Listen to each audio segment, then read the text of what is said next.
మేషరాశి వారు నూతన ఆంగ్ల సంవత్సరంలో అమావాస్య తిథి యందు ఎలాంటి విధి విధానాలు పాటించాలో ఈ వీడియోలో సవివరంగా సంపూర్ణంగా తెలుసుకుందాం. మేషరాశిలో ఏ ఏ నక్షత్రాలు వస్తాయనగా అశ్విని నక్షత్రంలోని 4 పాదాలు, భరణి నక్షత్రంలో 4 పాదాలు, కృతికా నక్షత్రంలో 1 పాదం కలిపితే మేషరాశి. చాలామందికి పుట్టినటువంటి కాల సమయంలో డేటా ఆఫ్ బర్త్లు లేనటువంటి కారణం చేత పేరు యొక్క మొదటి అక్షరాన్ని అనుసరిస్తూ ఆ రాశిని తెలుసుకునే ప్రయత్నం అవుతుంది. అవి ఏ అక్షరాలు ఒకసారి పరిశీలన చేద్దాం. చు, చే, చో, లా, లి, లు, లే, లో, ఆ అక్షరం వారందరూ మేషరాశి జాతకులే. మేషరాశి యొక్క అధిపతి కుజుడు. రాశిలోనే గురు సంచార స్థితి ఉండడం వలన వృత్తులలో, ఉద్యోగాల్లో, వ్యాపారాల్లో కొత్తమైనటువంటి పనులు ప్రారంభించాలి అనేటువంటి కార్యక్రమంలో అద్భుతమైన విజయానికి మీరు కేంద్ర బిందువులు అవుతారు అని చెప్పి గమనించాలి. ఏదైనా జరగబోతున్నటువంటి విషయాన్ని అందరికన్నా మీరు ముందే పసిగట్టి ముందు వరుసలో ఉండడం, తగు ప్రమాదాలను నివారించుకుంటూ ఐశ్వర్యానికి, అదృష్టానికి, కష్టపడే తత్వానికి స్వాగతం పలుకుతూ వెళ్ళేటువంటి విషయంలో మేషరాశి వారికి ఇది చాలా మంచి కాలము అని చెప్పి గమనించాలి.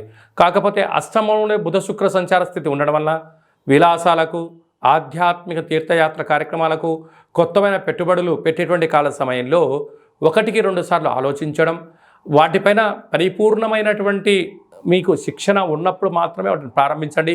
లేకపోతే శిక్షణ తీసుకోండి, ప్రారంభించండి. ఉజ్వలమైన భవిష్యత్తుకు మీరే కేంద్ర బిందువు అవుతారు.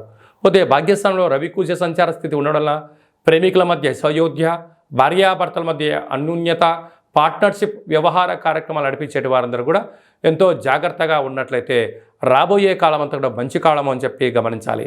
లాభస్థానంలో శనిచర స్వామివారు స్వక్షత్రకంగా ఉండడం వల్ల వృత్తులలో, ఉద్యోగాల్లో, వ్యాపారాల్లో ధర్మబద్ధంగా ఉండడం వల్ల విజయం మీ సొంతం అవుతుంది. వ్యయంలో రాహు సంచార స్థితి. దయచేసి అప్పులు ఇవ్వద్దు, అప్పులు తెచ్చుకోవద్దు. ఈ రెండింటి యొక్క ప్రభావం వలన మీరు మానసికంగా, శారీరకంగా, ఆరోగ్య పరిస్థితుల్లో అనేక రకాలుగా సతమతమయ్యే పరిస్థితి అధికంగా ఉంటుందని చెప్పి గమనించాలి. ప్రధానంగా సాఫ్ట్వేర్ ఉద్యోగస్తులు, హార్డ్వేర్ ఉద్యోగస్తులు, వ్యవసాయ సోదరుమణులు, గృహ భవన నిర్మాణ కార్యక్రమాలు ఆచరింపజేసేటువంటి వారికి కొన్ని జాగ్రత్తలు వహించాలని చెప్పి గుర్తుపెట్టుకోవాలి.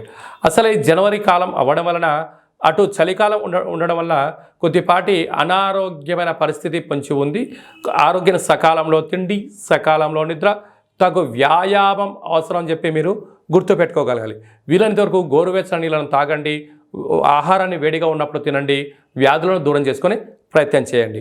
కనుక ఈ 11వ తారీఖు అమావాస్య సందర్భంగా మేషరాశి వారు ఈ అద్భుతమైన ఇంకనూ విజయం సాధించగలగాలి అన్నట్లయితే మీరు ప్రతిరోజు భోజనం చేసేటువంటి కాల సమయంలో కుక్కకు కానీ, కాకికి కానీ, ఒక సాధువుకు కానీ అన్నదానం చేసి మీరు అన్నం తిన్నట్లయితే మీరు అనుకుంటున్న అన్ని పనులలో ఉన్న ఆటంకాలను, కర్మను దానం చేయడం అని చెప్పి గమనించాలి.